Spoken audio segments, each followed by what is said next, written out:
নমস্কার, welcome to astro console. আজকের বিষয়টা হলো সিংহ রাশির মাসিক রাশিফল আগস্ট 2025। আগস্ট মাস সিংহ রাশির জন্য শুভ মাস হতে চলেছে, কারণ এমনিতেই দ্বাদশভাবে এবং লগ্নভাবে রাজযোগ থাকবে। দ্বাদশভাবে লক্ষ্মী যোগ ও এখনকার জন্য যে চলছে সেটা হচ্ছে রবি বুধের সহাবস্থানের ফলে যে যোগ তৈরি হচ্ছে তা হলো বুধাদিত্য যোগ। এই যোগগুলোর ফলে সিংহ রাশির জন্য এই আগস্ট মাস একাধিক সম্ভাবনা ও সুযোগের ক্ষেত্র খুলে দেবে। তো এই সম্ভাবনা ও সুযোগগুলো কোন কোন ক্ষেত্রে আসবে সেটা একটু বিস্তারিত আলোচনা করব। তবে তার আগে বলি, 1 আগস্টে যে সমস্ত গ্রহ সংস্থানগুলো হয়েছে যে সমস্ত ভাবে সেটা একটু বলে রাখি। 1 আগস্ট দেখতে পাচ্ছি একাদশভাবে বৃহস্পতি ও শুক্র দুটো গুরু একসঙ্গে অবস্থান করছে একাদশভাবে। এটাও সিংহ রাশির জন্য একটা পজিটিভ দিক, কারণ দশমপতি একাদশভাবে এটা একটা ভালো দিক। ভালো দিক এই জন্যই যে ভালো দিক কোন দিক থেকে হলো, এটা হচ্ছে যে আয়ের জন্য, কর্মের জন্য। তো এটা ভালো দিক, কর্মের জন্য ভালো আমাদের সুযোগ আনবে। শুক্রদেব অর্থাৎ শুক্রদেব দৈত্য গুরু, তিনি দশমপতি বৃষ রাশির অধিপতি, তিনি একাদশভাবে থেকে অর্থাৎ মিথুন রাশি থেকে তিনি আমাদের কর্মের জন্য ভালো ফল আনবেন। আচ্ছা, এইবারে যেটা হচ্ছে যে শুক্রের জন্য, যেটা আমাদের কর্মপতি, আসল হচ্ছে কর্মের যে জায়গাটা বেশি ইম্পর্টেন্ট এই মাসের জন্য, যে শুক্র আমাদের কর্মপতি বৃষ রাশির অধিপতি, তিনি মিথুন রাশিতে আসছেন। তার জন্য এটা কিন্তু একটা ভালো ঘর, অর্থাৎ তার বুধের যে ঘরটা মিথুন, এই ঘরটা তার জন্য একটা আরামদায়ক ঘর। তো এই মাসে বেশিরভাগ সময় তিনি থাকবেন মিথুন রাশিতে, এবং সেটা তার জন্য একটা স্বস্তিদায়ক ঘর হওয়ার জন্য কর্মক্ষেত্রে এবং আয়ের জন্য ভালো ফল আমরা পাবো। এটা একটা পজিটিভ দিক। এছাড়াও বলেছি যে লগ্নে কিছুদিন পরেই, যখনই 17 আগস্টের পর কি 16 আগস্টের পরই যখন রবিদেব আমাদের দ্বাদশ থেকে লগ্নে আসবে, তখন বুধকেও সঙ্গে পাবো আমরা কিছুদিন পরে, মানে তারপরে কিছুদিন পরে বুধও আসবে লগ্নেই, লগ্নে রাজযোগ তৈরি করবে। আবার তার আগে দ্বাদশভাবেই লক্ষ্মী যোগ তৈরি হবে বুধ ও শুক্রের সহাবস্থানে, মানে কর্কট রাশিতে। তো সেটা লক্ষ্মী যোগ মানেই লক্ষ্মী লাভ।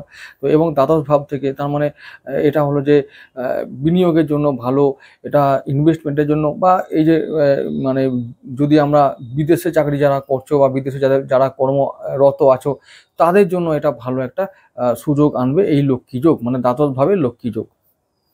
লক্ষ্মী যোগ মানে লক্ষ্মী লাভের যোগ, অর্থ লাভের যোগ। তো এরকমই বিনিয়োগে রিটার্ন পাওয়ার যোগ, এরকমই কিছু সম্ভাবনা আমাদের এই মাসে সিংহ রাশির জন্য আসবে। আচ্ছা, এরপর যেটা বলবো যে লগ্নে কেতু আগের মতনই আছে। লগ্নে কেতু থাকাটা আমাদের সিংহ রাশির জন্য একটা ভালো একটা দিক। দ্বিতীয়ভাবে মঙ্গল থাকবে, দ্বিতীয়ভাবে কন্যা রাশিতে মঙ্গল থাকাটা আমাদের সিংহের জন্য এটাও একটা ভালো দিক, মানে সঞ্চয়ের জন্য আর আমাদের হচ্ছে যে যেটা হচ্ছে যে সম্পদ লাভের জন্য এটা একটা ভালো দিক। যেহেতু আমাদের নবমপতি নবমপতি মানে ভাগ্যপতি সঞ্চয় স্থানে বা দ্বিতীয়ভাবে থাকছে, তাই আমাদের এইবারে মানে এই মাসে আমাদের সঞ্চয় যোগ ভালো আছে এবং সঞ্চয় ভালো হবে। এবং ভাগ্যতে মানে মানে ভাগ্যপতির ওখানে থাকাটা, দ্বিতীয়ভাবে থাকাটা হলো যে ভাগ্যে সঞ্চয় যোগ নিশ্চিতভাবে হবে, সঞ্চয় আমরা করতে পারবো, অর্থাৎ ভাগ্যের লক্ষ্মী লাভ হবে। আচ্ছা, এইটা হলো।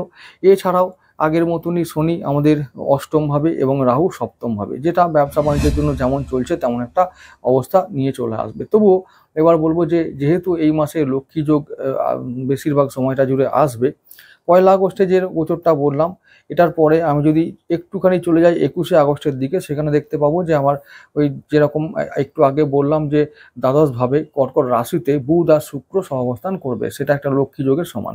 তাহলে এই লক্ষ্মী লাভ যখন হবে, তাহলে আমাদের বলতে পারি ব্যবসা থেকে হবে, কর্ম থেকে হবে, ইনভেস্টমেন্ট থেকে হবে। তো এগুলো থেকে আমাদের লক্ষ্মী লাভের যোগ আছে। ভাগ্যপতি সঞ্চয় স্থানে আছে, মানে সঞ্চয় এবং সম্পদ দুটোই বৃদ্ধি হবে, আয় বৃদ্ধি হবে, কর্মে উন্নতি ও সাফল্য লাভ হবে। তাহলে এই মাসটা এই সমস্ত ক্ষেত্রের জন্য আমাদের ভালো ফল আমরা পাবো এবং আমাদের জন্য আসবে, ওয়েট করছে। তো এই আগস্ট মাসটা আমাদের ভালো ফল 70% পাবো, এটা বলতে পারি। নেগেটিভ যে ফলটা আসবে সেটা হলো যে ওই রাহু এবং শনির জন্য একটু নেগেটিভ ফল ব্যবসা ক্ষেত্রে, এবং যেটা হচ্ছে যে শনির জন্য অষ্টমে থাকাটা বিভিন্ন কাজের ক্ষেত্রে বাধা দান, মানে তারপরে একটু দেরি হয়ে যাওয়া, অফিসিয়াল কাজের ডিলে হওয়া, পেন্ডিং কাজ হয়ে থাকা, এই সমস্ত কাজগুলো একটু মানে যেহেতু শনি বক্রি আছে এগুলো হতে থাকবে, যেমন আগের মতনই হচ্ছিল, তো এগুলো হতে থাকবে। তবুও যে কাজে বাধা আসা বা কাজ থেমে যাওয়া বা হওয়া কাজ না হওয়াটা, এগুলো রেটটা এই যে এগুলো রেটটা একটু কমবে। তো যেমন 10টা কাজ আটকে ছিল, সেটা এখন আবার হয়তো 3টে কাজ আটকাবে, বাকি 7টা কাজ হয়ে যাবে। তো এরকমই আমাদের আগস্ট মাস আসছে। এবার আমি বিচার করব যে লগ্ন ভাব থেকে নিয়ে একেবারে দ্বাদশ ভাব পর্যন্ত কি হবে, সেটা মানে এই পুরো মাস জুড়ে কি ফল আসবে এক্স্যাক্টলি সেটা বিচার করব। তো যেটা হচ্ছে সিংহ রাশির প্রথমেই যেটা বলবো, লগ্নপতি আমাদের রবিদেব। প্রথমেই তিনি আছেন, আমি দেখতে পাচ্ছি যে মাসের প্রথম 15-16 দিন থাকবেন তিনি দ্বাদশ ভাবে কর্কট রাশিতে এবং বুধের সঙ্গে। তো রাজযোগের একটা ফল আমরা দ্বাদশ ভাব থেকে পাবো। ওই যে বললাম, যারা বিদেশে থাকো, বিদেশে কর্ম করো, বিদেশের কোম্পানির সঙ্গে কর্ম করো, যাদের টাই আপ আছে বা কর্ম করার সুযোগ আছে, বা বিদেশে রপ্তানি মানে আমদানি রপ্তানি যারা কাজ করি, শেয়ার মার্কেটে যারা কাজ করি, বিদেশি মুদ্রায় যারা বিনিয়োগ করি বা কাজ করি, তাদের জন্য একটা ভালো সম্ভাবনা আসছে এই আগস্ট মাসে।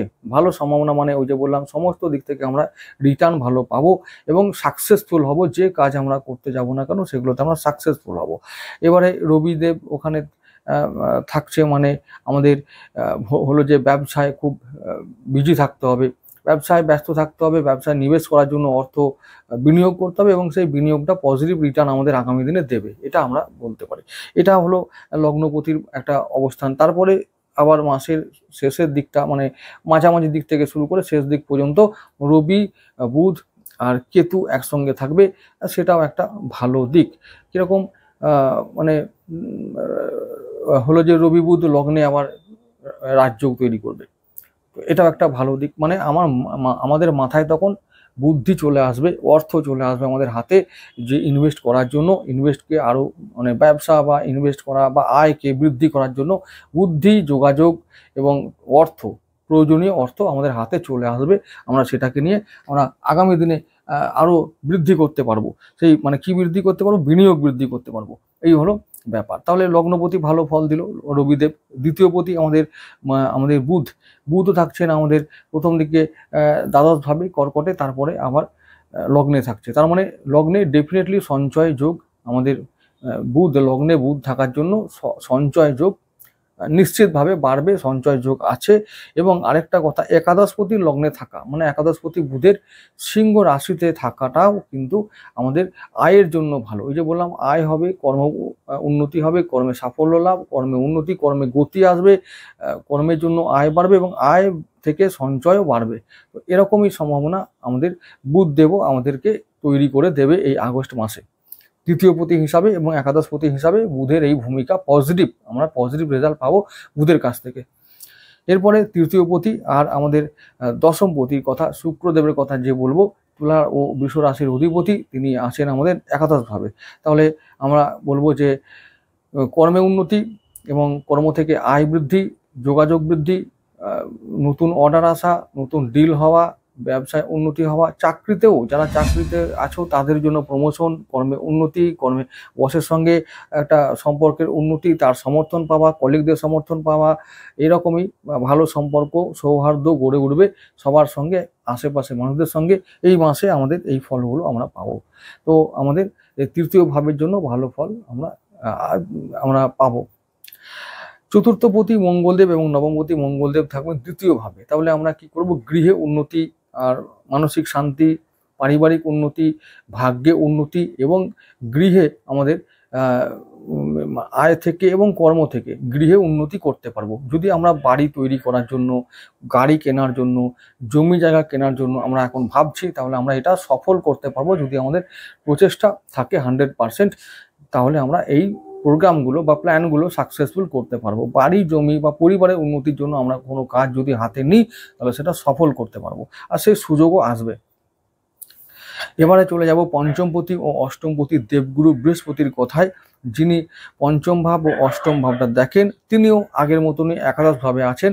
তার মানে সন্তানের উন্নতি, শিক্ষায় উন্নতি, প্রেমে উন্নতি এবং ইনভেস্টমেন্টে উন্নতি, রিটার্ন পাবো। তাহলে এই যে বৃহস্পতি কী করে হঠাৎ করে আয় দেবে, হঠাৎ করে অর্থ দেবে, হঠাৎ অর্থপ্রাপ্তি হবে, সন্তানের শিক্ষায় উন্নতি, সন্তানের শরীর স্বাস্থ্যে উন্নতি, তার জন্য ভালো খবর আমরা পাবো। তো সে আরও উন্নতি করবে, ডেভেলপ করবে এই মাসে। বৃহস্পতি মাসের বেশিরভাগ সময় আমাদের শুক্রের সঙ্গে থেকে পজিটিভ ফল দেবেন। আচ্ছা, তাহলে সন্তান নিয়ে খুব একটা সমস্যা এই মাসে পাবো না, তবে সন্তানের শরীর স্বাস্থ্যের দিকে অবশ্যই নজর রাখা দরকার। এটা দেখতে হবে। আচ্ছা, এরপরে চলে যাব আমাদের ষষ্ঠপতি ও সপ্তমপতি শনিদেবের কথায়, যিনি এখন অষ্টমভাবে মীন রাশিতে বিরাজ করছেন। তাহলে ষষ্ঠ ও সপ্তমপতি, ষষ্ঠ মানে ঋণ যোগ, ঋণ আমরা শোধ করতে পারবো। যদি লোন করে ব্যবসা করি তাহলে এখন ব্যবসাটা দাঁড় করাতে পারবো। আগে মানে আগামী দিনে আমরা ব্যবসায় উন্নতি করতে পারবো। ইনভেস্ট করলে সেখান থেকে রিটার্ন পাবো, আমাদের লাভ হবে, ব্যবসা বাড়বে। এরকমই কিছু ব্যবসার ক্ষেত্রে যদি আমরা কঠিন বা সাহসী পদক্ষেপ গ্রহণ করি তাহলে আমরা আগামী দিনে লাভবান হব ব্যবসা ক্ষেত্রে। দাম্পত্য জীবনের ক্ষেত্রে কিন্তু কোনো পজিটিভ রেজাল্ট এখন আসবে না। তো এই কঠিন একটা সময়ের মধ্যে দিয়ে যেতে হবে, অনেক অভিজ্ঞতা লাভ করতে হবে। দাম্পত্য জীবনের ক্ষেত্রে কোনো শনিদেব এক্ষেত্রে কোনো রকমের পরীক্ষা ছাড়া, নিষ্ঠা বা কর্তব্য পালন করা ছাড়া কোনো রকমের শনিদেব ভালো ফল দাম্পত্য জীবনে আগামী 2 বছরে দেবেন না। ঠিক আছে, এরপরে তাই কিন্তু ব্যবসা ভালো হবে, ব্যবসা থেকে আমরা ভালো ব্যবসা সময় দিতে পারবো। আরেকটা কথা, ব্যবসায় আমরা উন্নতি করব ঠিকই, সেখান থেকে লাভ করব, সঞ্চয় করব। এই চক্করে পড়ে এই কাজটা করতে গিয়ে আমরা কি করব, দাম্পত্য জীবনটাকে ইগনোর করব, আর তার ফলই ভোগ করতে হবে আমাদের পরবর্তী জীবনে। সেটা যাতে না হয় সেই দিকে নজর রাখতে হবে। ব্যবসা করো কিন্তু ততটাই করো যতটুকু করলে খেয়ে পড়ে বাঁচা যায়। যদি ইম্পর্টেন্ট পরিবার হয় বা জীবনসাথী হয় তাহলে ব্যবসার যতটুকু ইম্পর্টেন্ট ততটুকুই দেওয়াটা ভালো। ব্যালেন্স করে রাখলে ভালো হয়, দুটো জায়গার মধ্যে ব্যালেন্স করে রাখবো, না হলে কিন্তু পরবর্তীকালে শনির থেকে এই জীবনে আশা করাটা, কোনো ভালো কিছু আশা করাটা বোকামি হবে।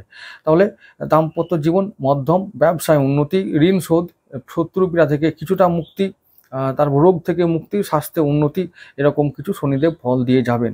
আচ্ছা, এবারে আমি বলবো যে লাস্ট যেটা, যে অধিপতির কথা না বললেই নয়, তার নাম হচ্ছে চন্দ্রদেব। চন্দ্রদেব দ্বাদশপতি, তিনি আমাদের যখন সপ্তমভাবে রাহুর সঙ্গে এবং অষ্টমভাবে শনির সঙ্গে থাকবেন সেই দিনগুলোতে, মাসের সেই দিনগুলোতে আমাদের কি করতে হবে, ইনভেস্টমেন্ট, ঝুঁকিপূর্ণ ইনভেস্টমেন্ট, কারোর সঙ্গে বাদানুবাদ, পরিবারের সঙ্গে কোনো রকমের বাদানুবাদ, বা বিশেষ করে কর্মস্থানে গিয়ে কলিগদের সঙ্গে বা বসের সঙ্গে কোনো রকমের বিতর্কে আমরা জড়াবো না।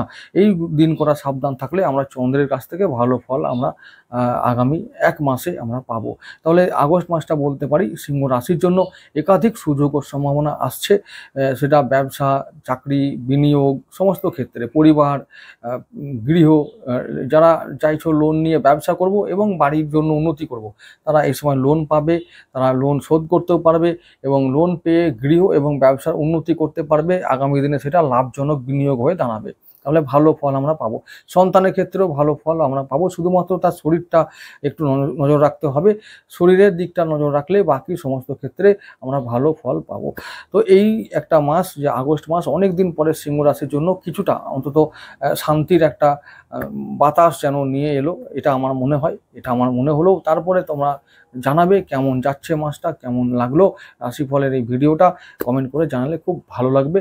এটুকু বলতে পারি যে ভালো লাগবে। ইন্টারাকশনটা বা সম্পর্কটা যদি টু ওয়ে হয় তাহলে মনে একটু জোর আসে, এটাই হলো ব্যাপার। যাই হোক, তাহলে বলবো যে এই মাসে রবিদেবের জন্য এই সময়, এই মাসে যে প্রতিকারটা করা ভালো সেটা হলো যে অবশ্যই আদিত্য হৃদয় স্তোত্র পাঠ করাটা অবশ্যই দরকার, প্রতিদিন করলে ভালো হয়। আর সূর্যের অর্ঘ্যদান তো আছেই।